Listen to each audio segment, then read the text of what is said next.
The air was heavy with the scent of foreign plants and damp earth. A strange hum filled the space around him, pulling the man from the edge of unconsciousness. His mind was foggy, struggling to remember what had happened. Where was he? How had he ended up in this place? His body felt stiff, aching with every movement. He tried to sit up, but his head throbbed with pain, and he quickly collapsed back onto the soft surface beneath him. The last thing he remembered was a blinding flash of light, followed by the sound of distant voices. He could feel the weight of someone, lifting him, but his mind couldn't piece together the details. The sound of footsteps brought him back to reality. He slowly opened his eyes, blinking to adjust to the dim light. A figure loomed over him, a soft glow surrounding her like a halo. It took him a moment to focus, but when he did, he realized it was a woman, but not like any woman he had ever seen before. She had striking violet eyes, wide and calm, her face almost ethereal in the low light. Her skin was a deep shade of blue, but it wasn't unnatural like some alien creature. It was beautiful, almost luminous.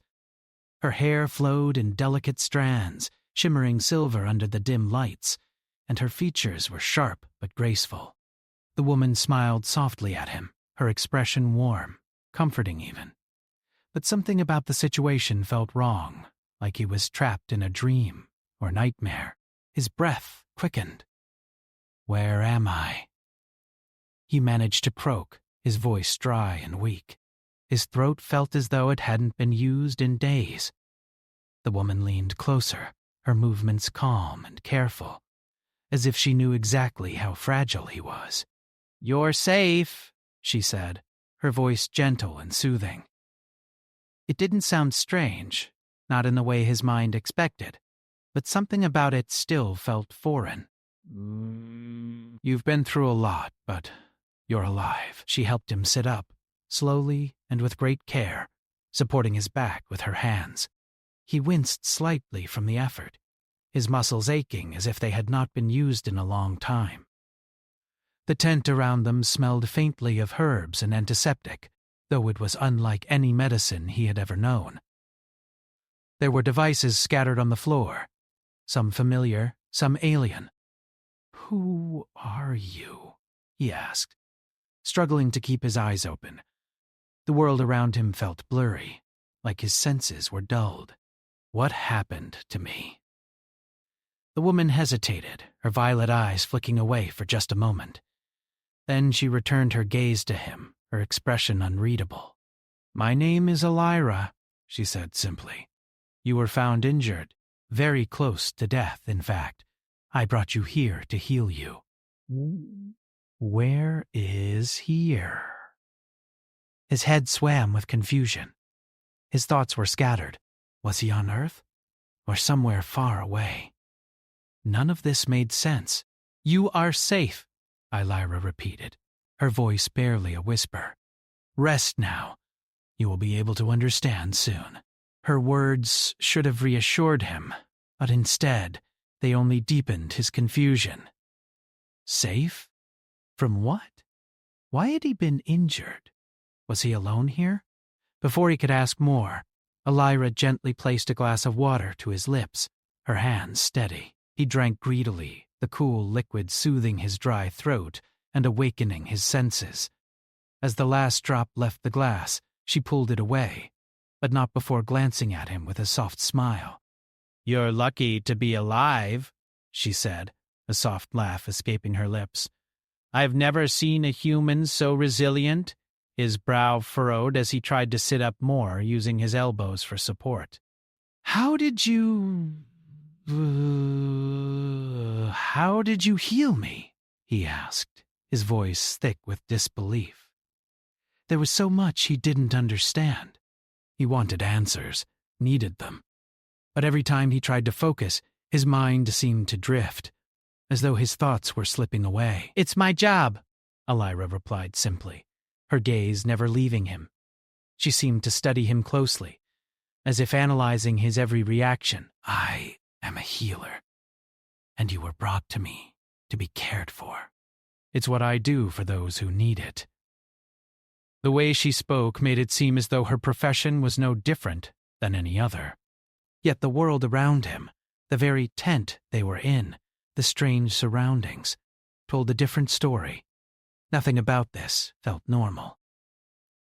He glanced around the tent again, his eyes now taking in more details. The walls were covered with symbols he couldn't understand, a mix of curves and lines that twisted into intricate patterns. Some of the markings glowed faintly in the low light. There were tools scattered across a table, some looking familiar, others foreign. He didn't know what any of them were for. This place. "It's not Earth, is it?" His voice was barely above a whisper. Elira's lips curved into a smile again, though this time it was tinged with something else. Something sad. "No, it's not. You're far from home, far from everything you know." The man's heart skipped a beat. He tried to process her words, but it was as if his brain refused to make sense of them. Far from home? He was on an alien world far from Earth? How was that even possible? Had he been taken? Had he been abducted? Fear gripped him. He tried to steady himself, but everything around him seemed to spin. He gritted his teeth, feeling his chest tighten.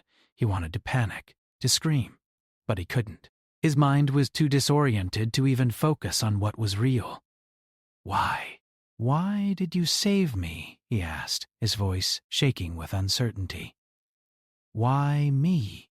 Elira's eyes softened as she looked at him. "You were chosen," she said, her voice quiet. "Chosen for a purpose. There's more at play here than you realize." The words hung in the air between them, laden with mystery. Chosen for a purpose? He didn't understand. But the urgency in her voice made it clear that this wasn't just some random encounter. He had been brought here for a reason. But what reason? "You'll understand soon enough," she added, almost as if reading his thoughts. "For now, you need rest. You've been through something that no one should go through, but you survived, and that's what matters." Her words were comforting, but they only deepened the mystery. Chosen? For what? He had so many questions. His mind raced, but his body betrayed him, exhaustion pulling him into a deep sleep he couldn't fight. Before he fully drifted away, he heard her voice one more time. "Rest now. You will have answers soon." The days following his recovery were strange, disorienting, and filled with unanswered questions. The man woke each day in Elira's tent, feeling stronger but no less confused. The world outside the tent was unlike anything he had ever seen. The sky, a shade of purple that shifted and shimmered like an illusion, stretched endlessly above them. The air was thick with the scent of unfamiliar plants and the hum of distant creatures. Everything felt alien, foreign, and he couldn't shake the feeling that he was in some kind of dream. Elira's presence was constant, always there, always watching over him. She never seemed to tire, never seemed to need rest. She spent hours tending to his wounds, teaching him how to move again, and caring for him in a way that made him feel both safe and vulnerable. But she never spoke about why he was here, or what was truly going on. The man had learned to trust her, in a way, but the doubts kept gnawing at him. There was so much he didn't know, so much he couldn't understand. What had happened to him? Why had he been brought to this place? And most of all, what did Elira mean when she said he was chosen? One afternoon, when the sun was hidden behind thick clouds, the man found himself staring out of the tent flap, his eyes searching the horizon for something, anything, that might make sense of his situation.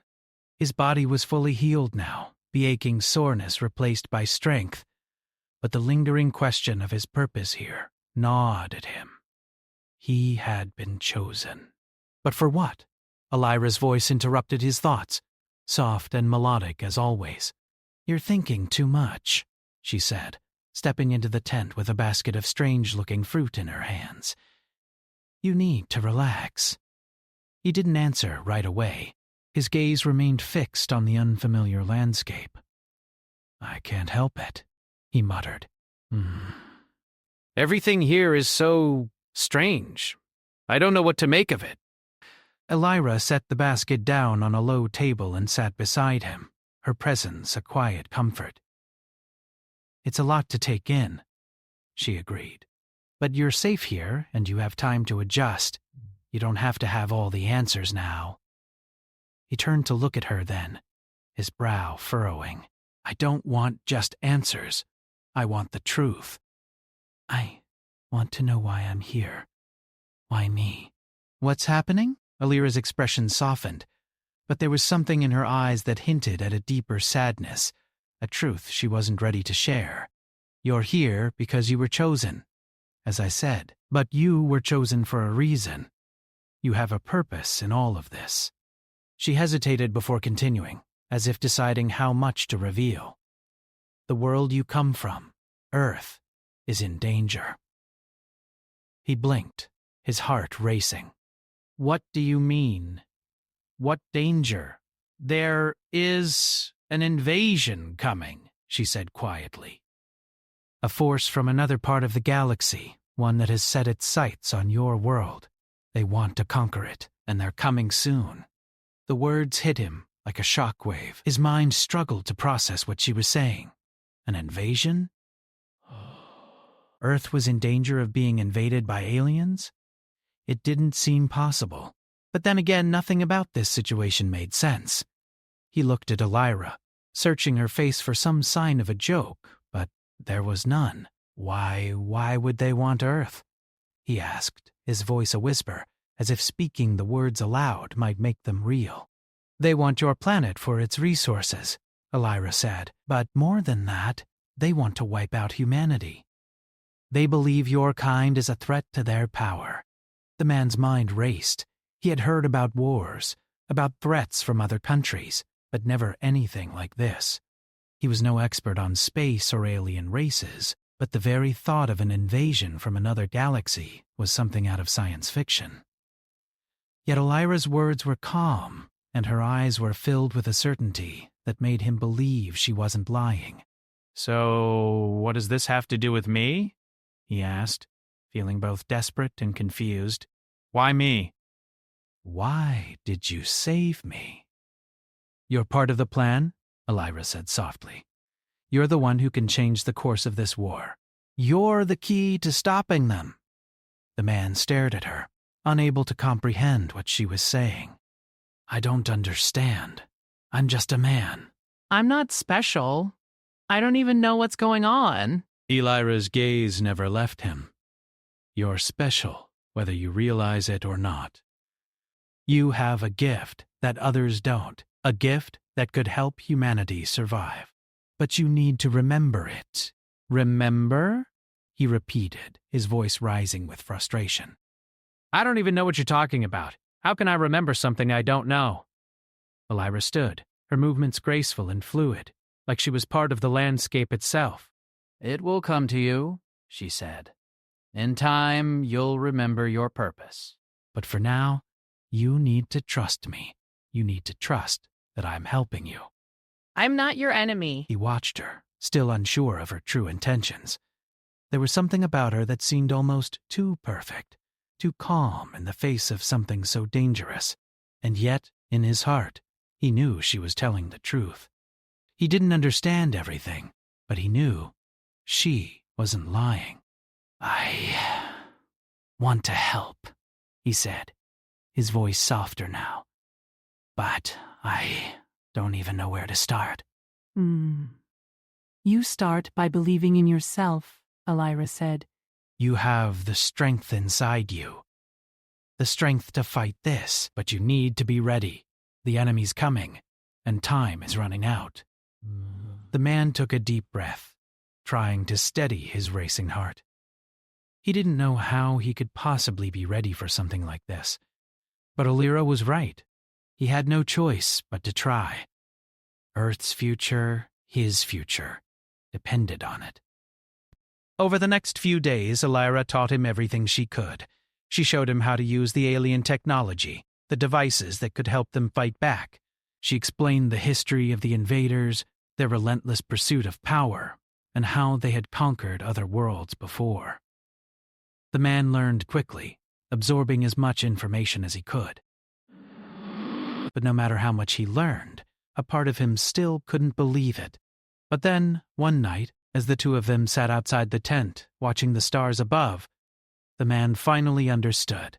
Alira had spoken of his purpose, of how he had been chosen, but it wasn't until he looked at the sky, at the vast, endless expanse of space, that he realized how small and fragile Earth was. The stars were so far away, and yet Alira had shown him how everything was connected. Every star, every planet, every life. They all played a part in something much bigger than he had ever imagined. And for the first time since he woke up in that strange world, the man realized something important. He wasn't just a man anymore. He was part of something much larger. The weight of that responsibility settled heavily on his shoulders, but he knew there was no turning back. Alira sat next to him, her voice breaking the silence. "Are you ready?" He looked at her, the uncertainty still in his eyes, but there was something else there now, something stronger. "I think I am." And with that, the man made a decision. No matter how impossible it seemed, no matter how lost he felt, he would fight. He had to. For Earth. For humanity. And for Alira. The days that followed were filled with training and preparations. Alira's words echoed in the man's mind. "You are the key." He still didn't fully understand what she meant by that, but the weight of her statement settled deep within him. Every day she taught him how to use the alien tools, how to fight, how to survive. It wasn't easy. His body, though healed, still wasn't used to the alien world around him.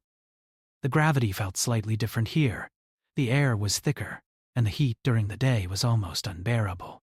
But he pushed through it, determined to understand his role in all of this.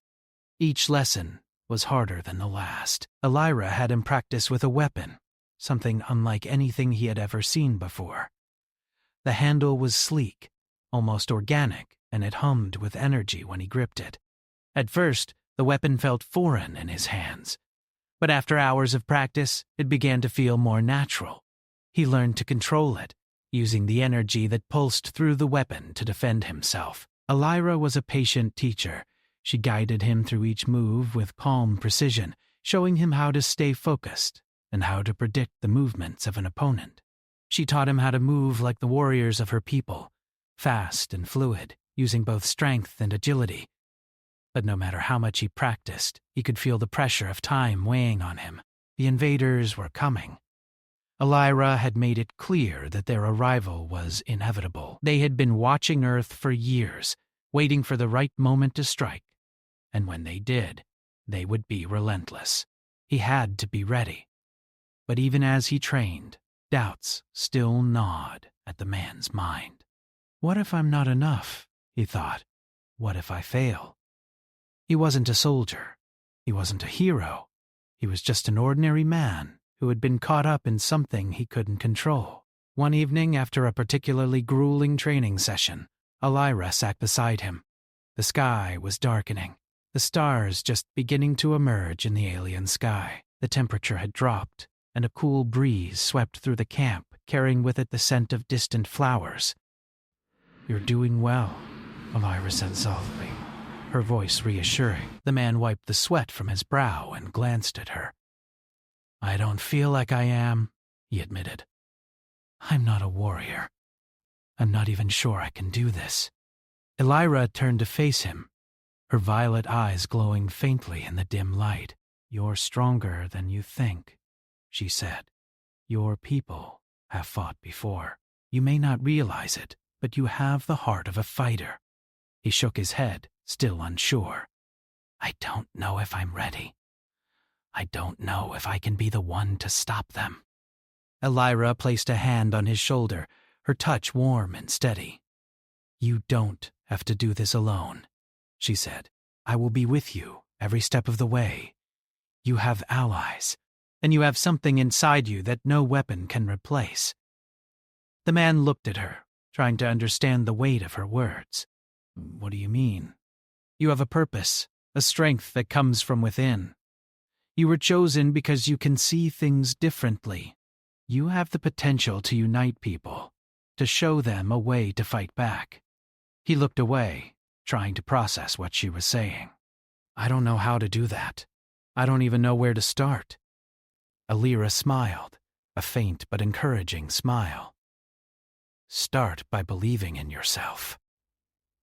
The rest will follow. Her words were simple, but they struck a chord within him. He had been so focused on the battle ahead, on the training, on preparing for what was to come, that he had forgotten about the one thing that had always made humans strong: hope. The belief that no matter how difficult the fight, they could overcome it. For the first time since he woke up in this strange world, the man felt something shift inside him. It wasn't a grand revelation, but a quiet realization. He had a choice. He could give up and let fear control him, or he could step forward and face the challenge. I'll try, he said quietly, looking back at Alira. I'll do my best. Alira's smile widened, and she gave his shoulder a gentle squeeze. That's all anyone can ask for. The next few days were filled with more training, but the man felt a new sense of purpose. Alira continued to teach him, but now he listened more carefully. He practiced harder, pushing himself beyond his limits. The weapon he had once struggled with became an extension of his own body, flowing through the movements with ease. He didn't just learn how to fight, he learned to fight for something, for his people, for the future of Earth. As the days turned into weeks, Alira began to share more about her people, their history, and their mission. She told him how her species had faced their own battles, how they had once been on the brink of destruction, only to rise up and reclaim their world.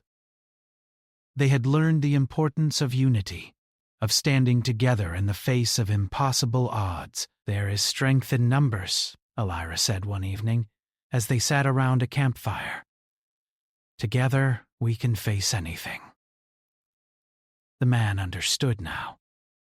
It wasn't just about fighting an alien invasion. It was about the fight for survival, the fight for hope, and the fight for a future worth living. He wasn't just a soldier in a war. He was a part of something much bigger than himself, and with that realization came a new sense of responsibility. I'm ready, he said to Alira one morning as they prepared to move to the next phase of their mission. I'm ready to fight. For Earth. For everyone. Alira looked at him with pride in her eyes. I knew you would be. Together, they set off toward the next stage of their plan. The man felt the weight of the journey ahead, but he also felt a new sense of strength. The invaders might be coming, but they weren't invincible. And neither was he. He had something they didn't: hope. And hope was something that could change the course of any battle. As they walked into the unknown, Alira by his side, the man knew that the fight wasn't just about weapons or strength. It was about the will to survive, the will to protect what mattered, and the courage to face whatever came next. The future of Earth, of humanity, was uncertain. But for the first time since he woke up in that strange world, the man felt ready to face it. And he wasn't going to do it alone.